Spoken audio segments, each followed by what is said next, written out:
Okay, had to go put my watch cap on, guys. The wind's just sucking heat right out of my forehead up here and thinking my earlobe's a little bit cold. I don't like cold ears.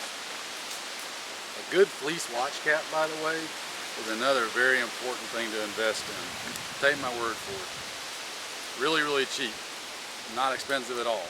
My favorite Tactical Tailor ones. So, moving up to the level 6. This is a level 6 jacket. Now you'll notice there's no insulation in it. There's no nothing, no pockets, no anything. Show you when we get it on here.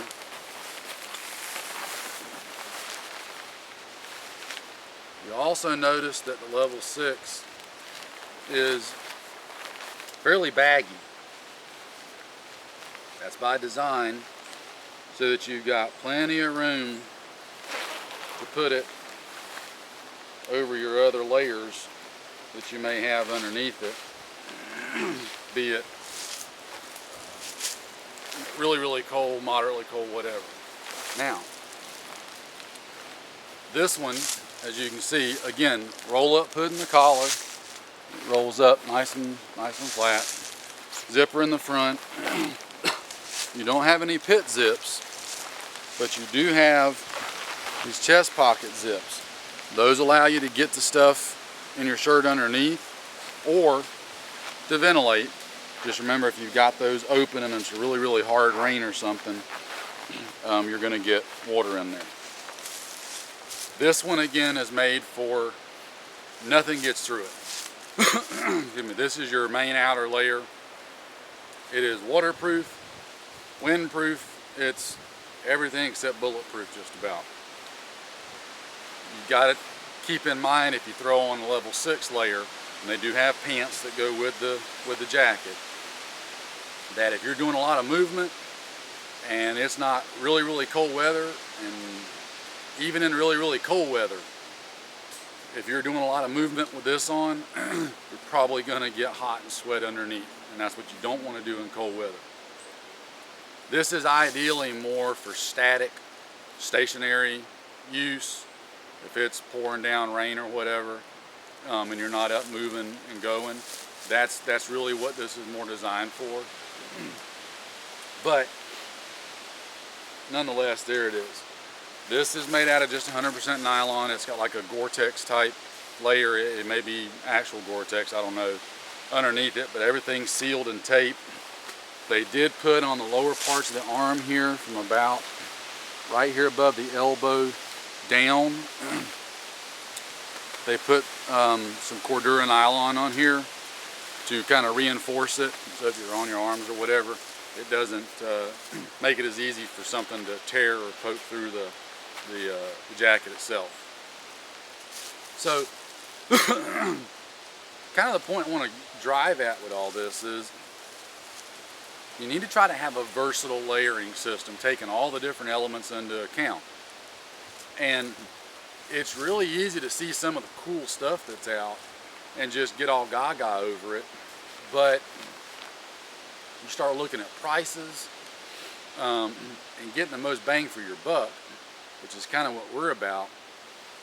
The current military surplus stuff, in our opinion, is just about impossible to beat. Now, yeah, it's in multicam or OCP if you want to get real particular about it. But you know what? For the price, I think it's darn near impossible to pass up. Again, for under $200, you can have an entire top end pants in the level 5 or level 6.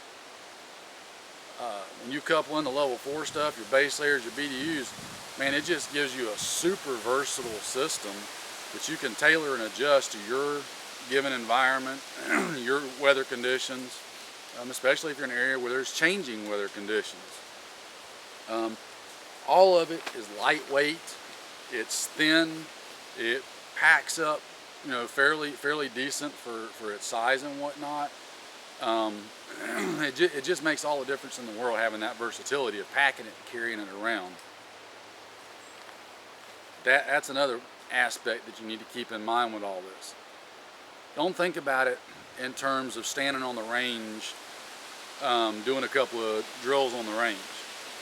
Don't think about it in terms of going from your house to your car, or from your car to the shopping center parking lot, going to the parking lot when it's pouring down rain or something. Don't think about it in that terms. Think about it in the situation and conditions that we may ultimately have to use it in. You're going to be out in it a long time.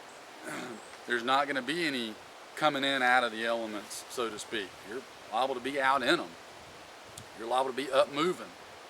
You're probably going to be up moving at some point. You may invariably end up fighting in it. You get to fighting and running and gunning and some of this stuff, it's a lot different than just standing perfectly still on the square range, bang, bang, bang, bang. You're not generating anywhere near the body heat or movement or lack thereof as you do when you're up moving and you're loaded down with all your gear and everything. So think about it in that terms.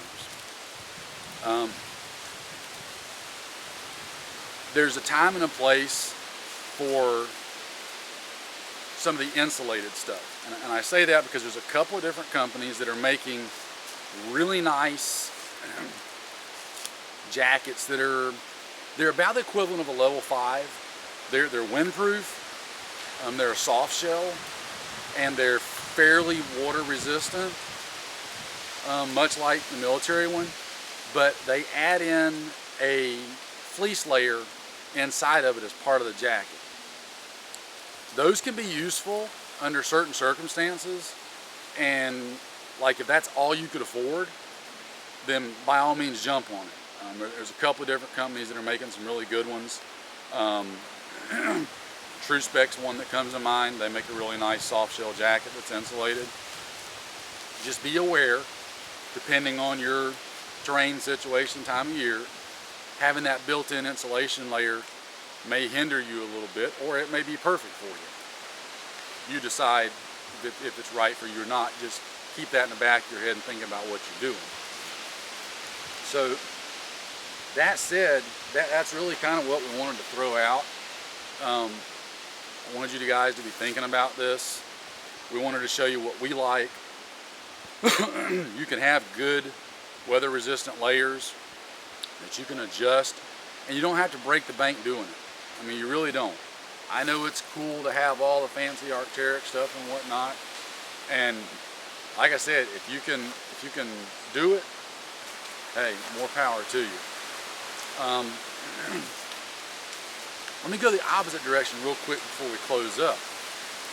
There's a number of options available out there that are on the lower side of the cost scale, even more so than what this military surplus stuff is.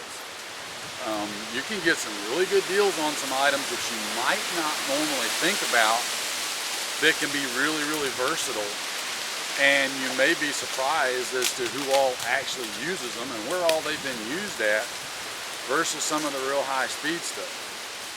So I think that's probably something we'll touch on for another video. That'll probably be coming up next, because I think it'll segue in really good with some comments and questions that a friend had the other day when we were discussing some of this stuff. And I think it'll be an important part to contrast this. So again, this is the military stuff, surplus. Check it out on eBay, fortbraggsurplus.us. You can really equip yourself good guys and have versatile stuff for the weather without breaking the bank. It won't be Gucci gear, it won't be all cool guy stuff, but you know what? It works, and it works at a really, really good price point. So on that note, I'll close it out. If you've got any questions, hit us up on the forum. I'll put a link to the thread that we post this on in the comments below, and might even open this one up for comments. We generally like to keep things over on the forum where it's a little easier format to converse back and forth, but we'll see what happens when I get it posted up. So Anyway, level 1, 2, 3, 4, specifically 5 and 6. That's kind of really what I wanted to concentrate on in this video. Level 5 jacket and pants that are military surplus stuff. Check it out and get out there, train, be prepared, keep your powder dry.